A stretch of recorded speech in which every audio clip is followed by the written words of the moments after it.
Hello everyone, Mr. Linder here. Let's talk about cardiac output and the parameters that affect cardiac output. So cardiac output essentially is a way for us to measure the effectiveness of the heart. And we can look at how much blood the heart is pumping per minute. In order for us to figure out how much blood the heart is pumping per minute, we need to look at the cardiac rate and the stroke volume. So let's look at what is cardiac rate and what is stroke volume. So in essence, cardiac rate is the beats per minute of the heart. And stroke volume represents the milliliters, so the volume of blood that's pumped per beat. So if we were to multiply the cardiac rate times the stroke volume, the beats would cancel and we'd have units of milliliters per minute. And those milliliters per minute represent the cardiac output. And so we can see essentially how effective the heart is at pumping blood if we look at the heart rate times the stroke volume. So for example, if the heart rate was, let's say, 72 beats per minute, and the stroke volume is 70 milliliters per beat, if we were to multiply those two together, we would get 5,040 milliliters per minute. So in essence, what we're saying is that in 1 minute of time, the heart is able to pump approximately 5 liters of blood. If we were to take 5,040 milliliters divided by 1,000, we're essentially looking at about 5 liters of blood. And what's interesting with that is humans have approximately 5 liters of blood. So our approximate volume, right, for humans is about 5 liters of blood. Now, of course, that will vary based on gender and body size, but we have essentially about 5 liters of blood in our cardiovascular system. So on average, in a minute of time, you can pump your entire blood volume. Now, of course, when you're exercising, these volumes are going to change. For example, if your heart rate was, let's say, 100 beats per minute, and your stroke volume is 100 milliliters per beat, then you're looking at 100 times 100, which would be 10,000 milliliters per minute. And so what we've seen is we've actually doubled the amount of blood that we can move in 1 minute of time. So we're looking at approximately 10 liters, right, of blood that's being pumped in a minute of time. And of course, your heart rate can go much higher, your stroke volume can increase. So when you're exercising, we could be looking at 20 to 30 to 40 liters of blood pumped every minute throughout our cardiovascular system. So the cardiac output, in essence, is giving us an idea of how effective we're moving blood through the cardiovascular system. When we look at heart rate, it's fairly simple to measure. You can take a rate at your carotid artery, you could take your radial pulse, and you can count the beats per minute. Stroke volume is measured based on the amount of blood that's moving into the pulmonary trunk or into the aorta. So to measure stroke volume, we would use echocardiogram information to measure the amount of blood that's actually being pumped from each ventricle during each heartbeat. So that is in essence what stroke volume is. What's interesting about stroke volume, when you look at just a rough diagram of the heart, if you look at the volume of blood, so let's say right ventricle versus left ventricle, if we're looking at the volume of blood pumped into the pulmonary trunk and the volume of blood that's pumped into the aorta, it's relatively equal.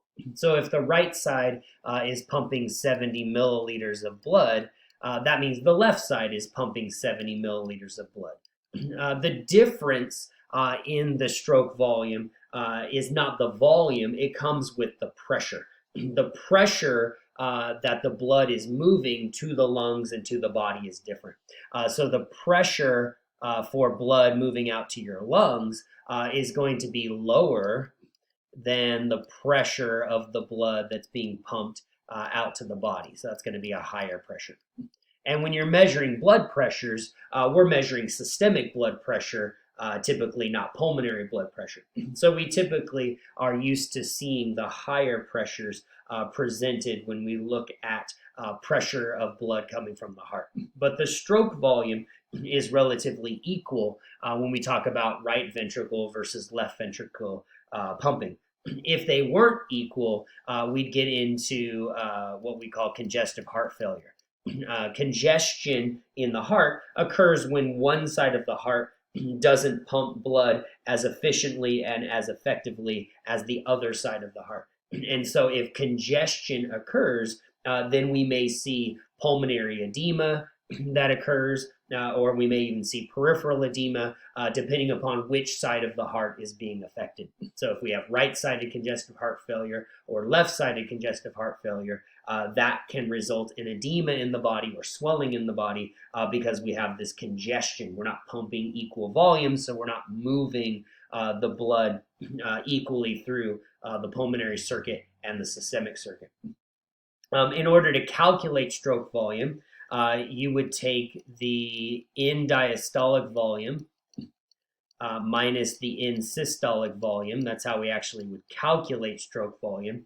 So for example, if the in-diastolic volume is 135 milliliters, that's the volume of blood in the heart when the heart is in diastole, when the heart is at rest, minus the in-systolic volume. Let's say, for example, it's 65 milliliters.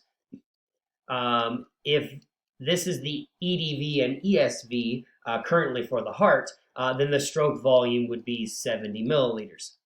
The in-systolic volume is the amount of blood that's left in the heart after the heart is contracted, so after it's gone through systole.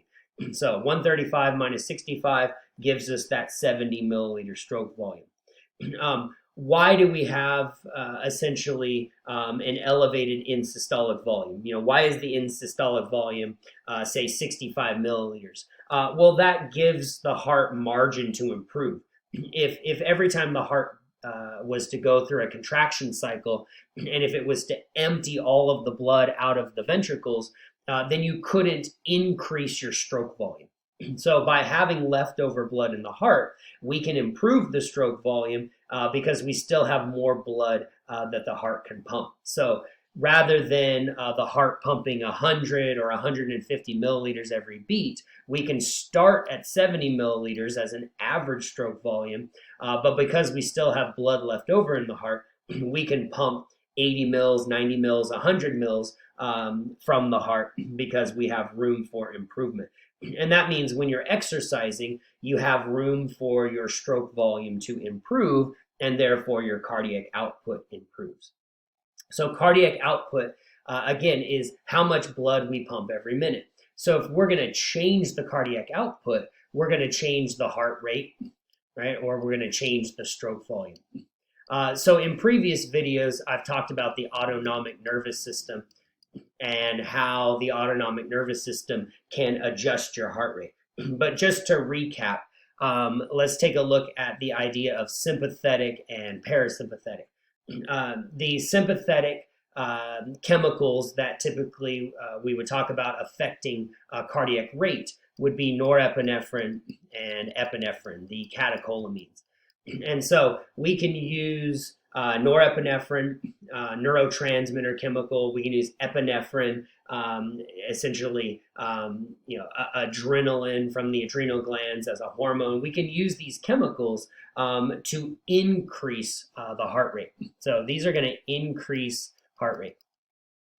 And so if you increase heart rate, you're going to increase cardiac output. On the parasympathetic side, we use acetylcholine. So acetylcholine is the neurotransmitter of choice. That's going to interact with muscarinic receptors in the SA node of the heart, and that's going to help us to decrease heart rate. And if we decrease heart rate, we can reduce cardiac output. So that's the simplified version. If you want to look at this in more detail, you can take a look at this particular diagram.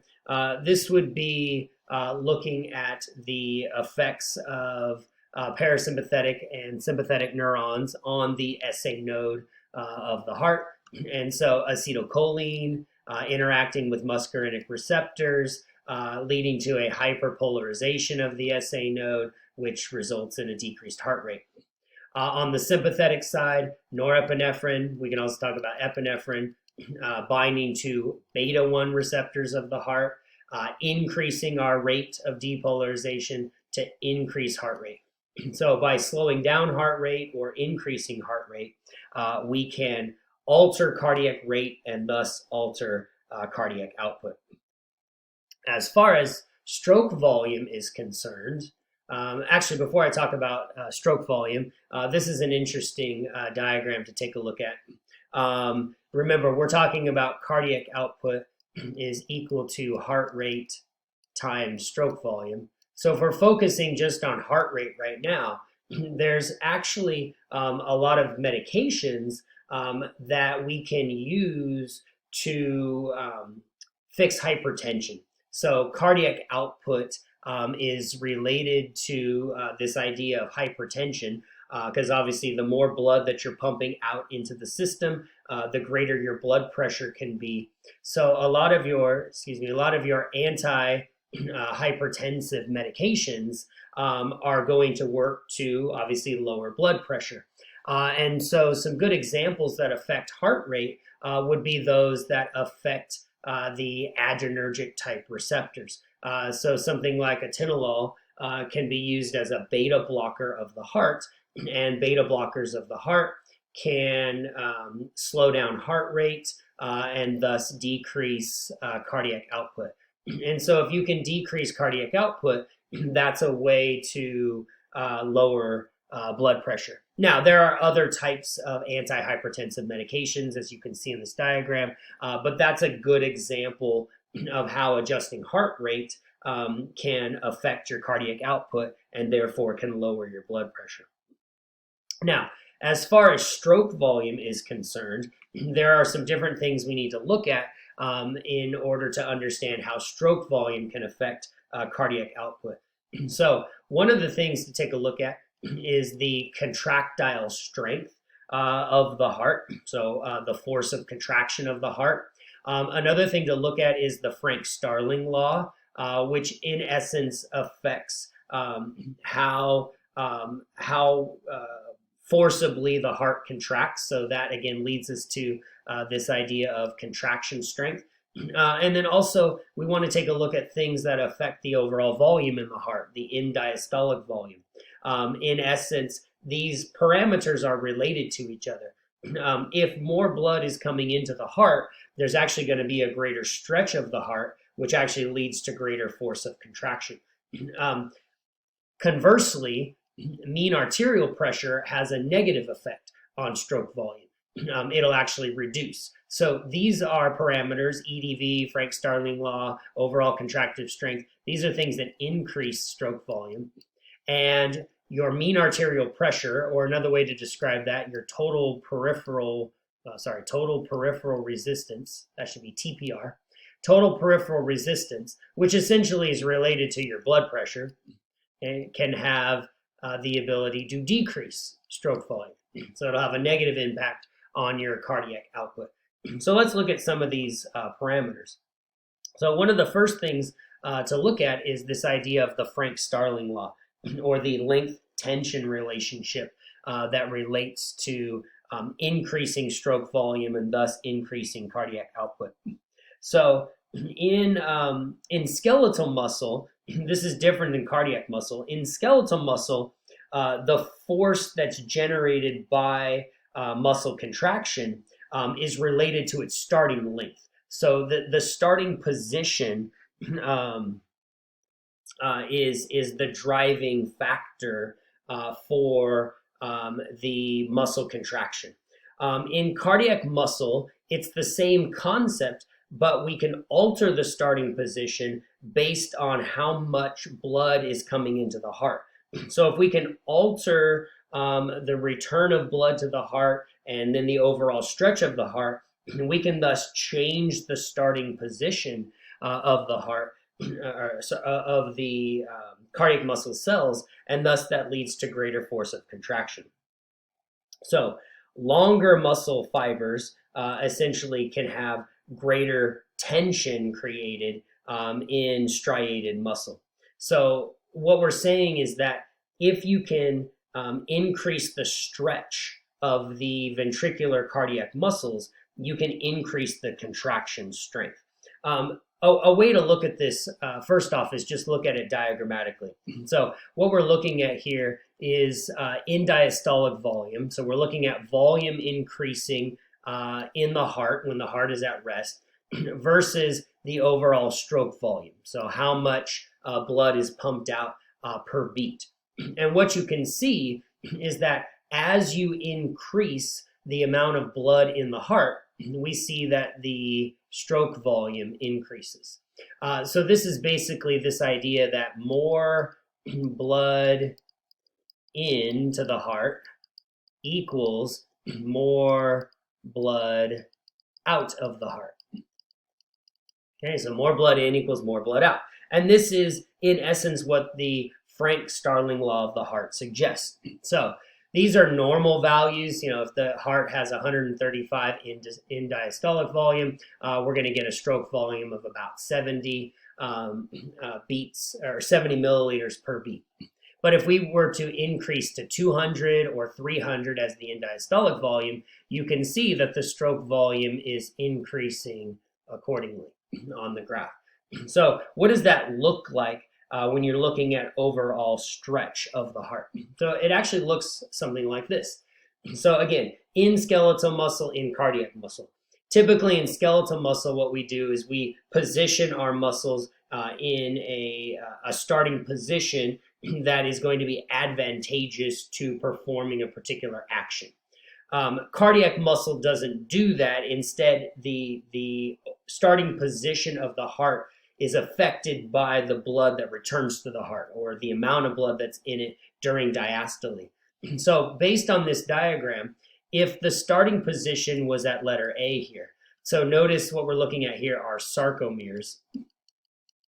If the sarcomere of the heart was in this this position where there's a lot of overlap, then the amount of tension that you're able to generate is very low. Okay, so if the starting position is not advantageous, then you're going to get very little strength of contraction. Look at B. If the sarcomere is more advantageous, so this is a better starting position because we don't have as much overlap and there's still now some area for sliding to occur, what we call the sliding filament mechanism, where the actin is able to slide over the myosin. If you have a more advantageous starting position, then you can get a better force of contraction. Okay? We can generate more tension.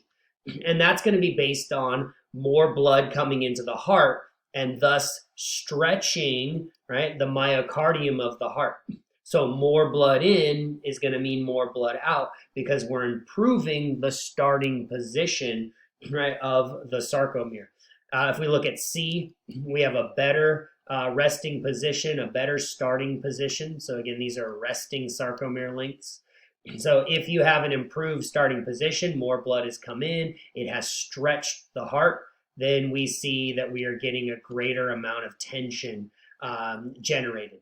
And so if the heart can beat more forcibly, you can pump more blood. And then, of course, the last position here, the best starting position on this particular diagram generates the most tension. So therefore, stroke volume is directly proportional to end-diastolic volume. So what we're saying is that if you increase the end-diastolic volume and you improve the overall resting sarcomere position, you're going to increase the stroke volume of the heart. So more blood into the heart stretches the heart, it improves the end-diastolic volume of the heart, and therefore it's going to improve your stroke volume. So as the heart stretches, you're increasing the contraction strength, and thus you're getting a greater amount of blood pumped every time the heart beats. Another way to say this is that if you increase what's called the preload, the amount of blood that's coming into the heart, you're going to increase the amount of blood that is ejected from the heart. Increase the end-diastolic volume, increase your stroke volume. There's a direct proportionality between those two. And this was, again, work done by Frank-Starling, so they call this the Frank-Starling law of the heart. And that curve that I showed you previously, so this curve right here, this is in essence the Frank-Starling curve, and it's showing you that as you increase the end-diastolic volume, you're improving the overall stretch of the heart, and so therefore you're going to have a greater stroke volume. Another thing to consider when you're looking at the improvement of the stroke volume is returning blood to the heart. So your overall venous return, okay, being able to return blood to the heart, is ultimately affecting your end-diastolic volume. And we just saw that if you increase the end-diastolic volume, you're going to increase the stroke volume. So what are some things that can improve the blood moving back to the heart? So essentially 3 things that affect overall movement of blood back to the heart, your venous return. Number 1 is skeletal muscle contraction. So when we contract skeletal muscle, we are squeezing on veins in the body, and the pressure builds up in the veins, and that moves blood back towards the heart because veins have valves in them. So if you look at veins out in the periphery, veins have one-way valves, and so blood moves up past the valve as muscle. We'll put some muscle around this, okay? As muscle contracts, okay, it's putting pressure on the vein, it's squeezing the vein, and it's pushing the blood in a particular direction. And if the blood tried to turn around and go back the other way, the valve is going to close, and that's going to prevent the backflow of blood. So skeletal muscle contraction and one-way valves is improving the venous return, right? We're getting venous pressure, which is improving the venous return to the heart, which is going to improve your end-diastolic volume. Another thing to consider is breathing, what we call the respiratory pump. When we inhale and exhale, that changes pressure within our thoracic cavity. For example, when you inhale, there's an increase in volume of your thoracic cavity. And what that does is that decreases the pressure in your thoracic cavity. And when there's less pressure in the thoracic cavity, it's going to be easier for blood to move into your vena cavas.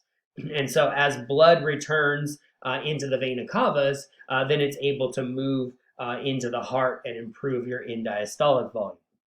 So on the inhale, there's an increase in volume in the thoracic cavity and a decrease in pressure, and that's improving venous return. On the exhale, if you look at when we exhale during breathing, there's going to be a decrease in thoracic cavity volume, which is going to increase overall pressure in the thoracic cavity. That's going to compress the vena cavas. And again, by compressing the vena cavas, that's going to improve overall venous pressure, and that's going to help blood move back to the heart. It's not going to move out into your arms and legs, into the periphery, because we just talked about having valves, right? We have these one-way valves that are preventing the backflow of blood.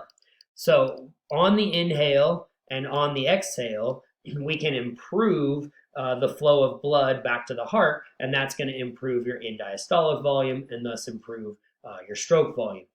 Another thing to look at is the idea of venoconstriction as opposed to vasoconstriction. Vasoconstriction we apply to small arterioles. Venoconstriction would be applied to smaller veins in the cardiovascular system. And so as the sympathetic nervous system affects the musculature in the veins, we get venous constriction. and that venous constriction is increasing overall venous pressure, which again is improving the overall venous return, thus increasing end-diastolic volume.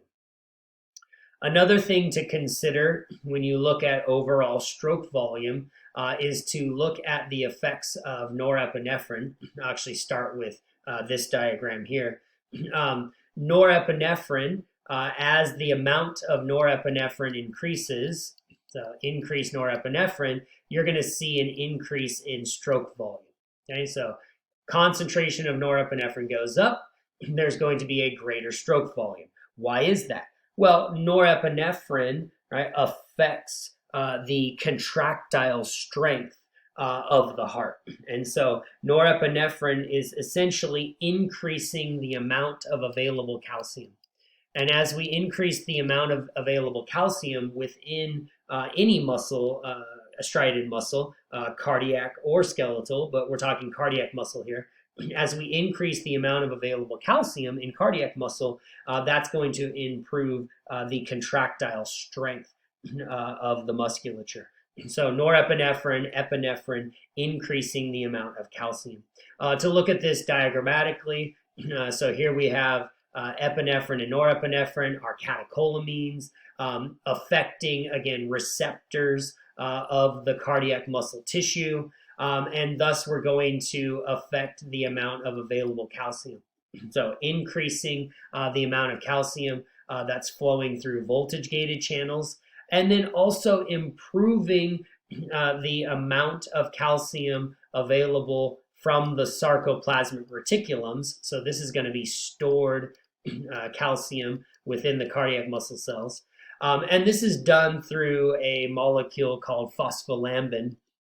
Phospholambin is a regulatory protein that essentially can adjust the calcium ATPase activity in the sarcoplasmic reticulum of cardiac muscle cells. And so if we can change the calcium ATPase activity, we, again, can increase the amount of calcium available to the cell for muscle contraction. So if we can increase the amount of available calcium, and so we do this through epinephrine and norepinephrine binding to cardiac muscle cells and affecting calcium voltage-gated channels and affecting how much calcium is released from the sarcoplasmic reticulums.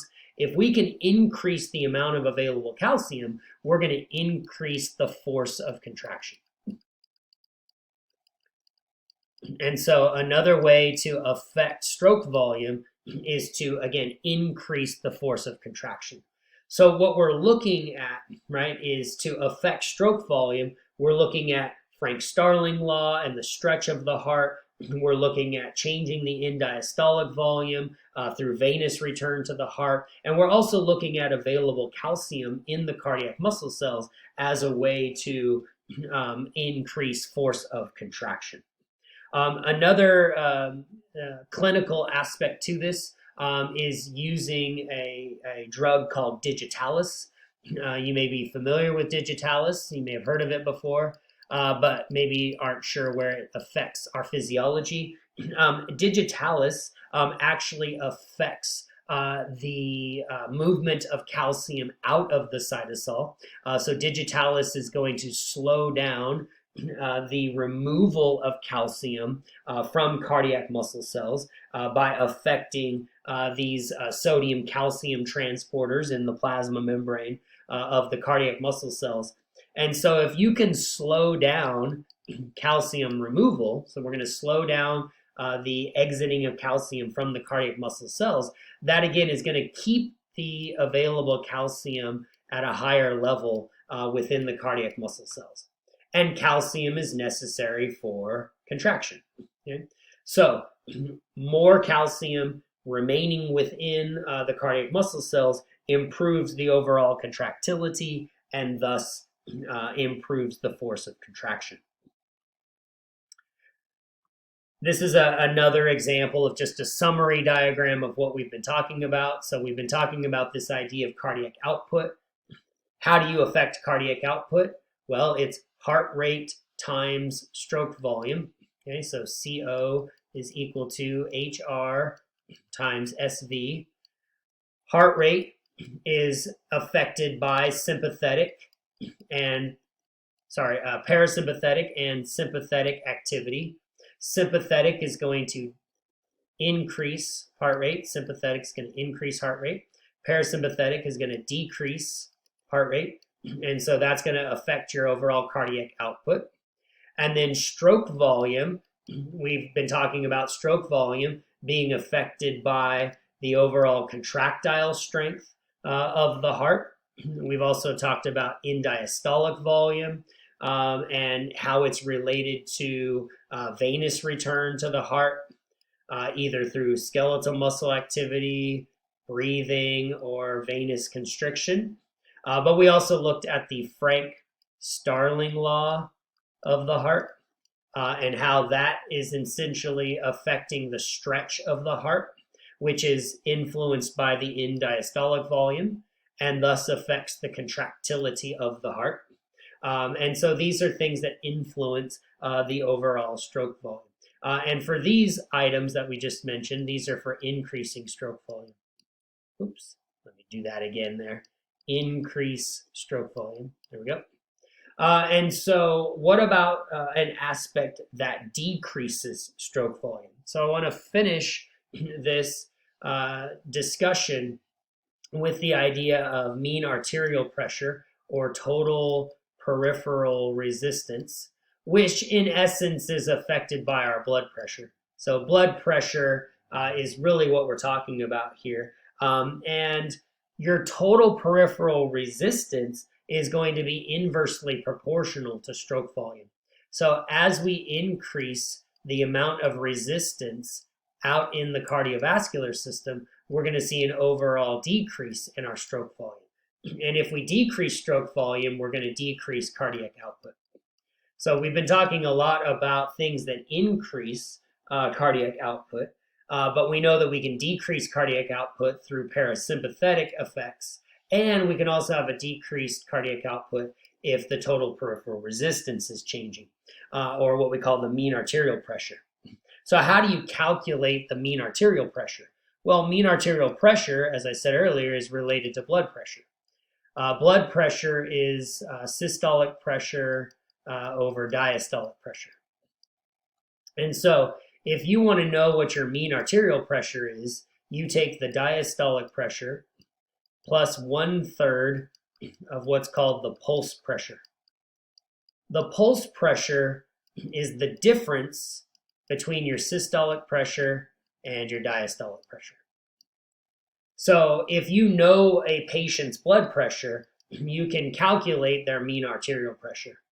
And what you should understand is that as blood pressure increases, so as there's an increase in blood pressure, there's an increase in mean arterial pressure. And that has a direct effect on your stroke volume. If your mean arterial pressure is going up, if there's an increase in mean arterial pressure, okay, that's going to affect your stroke volume. Okay? And I should have said not a direct effect. It directly affects the stroke volume in a negative way. Okay, so as you're increasing mean arterial pressure, you're going to see a decrease in stroke volume. It's going to be harder for the heart to pump blood out if there's more resistance, if there's greater pressure in the periphery. So we're really looking at resistance. And resistance is essentially created when blood is filling the arterial system. So if you are pumping blood right out into the arterial system, so when you pump blood from the heart and there's elevated pressure in the cardiovascular system, you are essentially creating a resistance. Okay? So the pressure out in the cardiovascular system is going to affect our ability to move blood out. Let me draw a little diagram here. So here's the heart again, and let's just look at the aorta as an example. In order to move blood into the aorta from the left ventricle, you have to increase pressure. There has to be pressure generated in the left ventricle in order to pump blood out into the aorta. But this is a closed system. And so there's always going to be residual pressure, right, in the cardiovascular system. The question is, what is that pressure? If the pressure out in the cardiovascular system is lower, right, on average, it's easier to move blood out, right? You don't have to generate as much pressure in the left ventricle to pump blood out into the aorta if the pressure is lower, right? So if your overall blood pressure is lower, or we should say on average, right, we're looking at something like a blood pressure of 120 over 80, which has roughly a mean arterial pressure of about 90. Okay? Again, these are approximate numbers. Okay, if your mean arterial pressure is lower, it's going to be easier for the heart to pump blood out into the periphery. If your mean arterial pressure is higher, if your blood pressure is high, let's say your blood pressure is running at 150 over 100, well, that's going to increase your mean arterial pressure. You're going to have a greater MAP pressure. And so if the pressure is greater out in the aorta, right, and you're trying to move blood out into the aorta, what does the left ventricle have to do? Well, the left ventricle has to increase the amount of pressure in order to force the blood out. And every time the heart has to contract more forcibly, it's putting undue strain and stress on the heart. So to put this into terminology, that basically the blood that is outside the heart represents what we call the afterload. Okay, so if there's an increase in the afterload, if there's an increase in the essentially overall amount of blood that you're trying to move in the cardiovascular system, then your heart is going to have to work harder. Now, here's an interesting fun fact. Okay, so increases in afterload essentially make it harder for the heart to pump out blood. A healthy heart will increase its force of contraction to maintain a normal stroke volume. Right? As the afterload increases, a healthy heart is going to contract more forcibly to increase its stroke volume. But what happens is this becomes a chronic condition. If the afterload stays high for 10, 20, 30 years, that's putting undue strain on the heart. And the heart is going to hypertrophy. It's going to get bigger, right, in order to maintain that stronger force of contraction. And over time, that's going to wear the heart out. Over time, that's going to cause congestion in the heart, and it's going to cause portions of the heart to fail. So measuring a person's blood pressure is really an indirect way to talk about the afterload of the heart, to talk about the resistance that the heart is going to have to compete against in order to pump blood out. So if you have a greater resistance outside of the heart, then you're going to eventually decrease your stroke volume. Your heart will adjust in the beginning, but eventually it will have a negative impact on your stroke volume. We look at this in terms of ventricular function, this idea of ventricular function. We look at it in terms of what's called the ejection fraction. The ejection fraction, and so EF, the ejection fraction, is basically a way to measure, right, the ability of the heart to eject blood from it. So ventricular function is an expression of the ejection fraction. And so through echocardiography, we can measure, right, the ability of the heart to pump blood out into the periphery. A normal ejection fraction is typically somewhere between 55 to 70%. And so how would you get that calculation? What you would do for ejection fraction is you would take the stroke volume divided by the end-diastolic volume. If I want to know the ejection fraction of my patient, I'm going to take their stroke volume divided by their end-diastolic volume. So for example, if the patient's stroke volume is 75 and their end-diastolic volume is 130, so we're talking about 75 milliliters per beat, and beats per minute, okay? Or not beats per minute, sorry. We're looking at, milliliters per beat and the amount of volume that fills the heart, right? The end diastolic volume.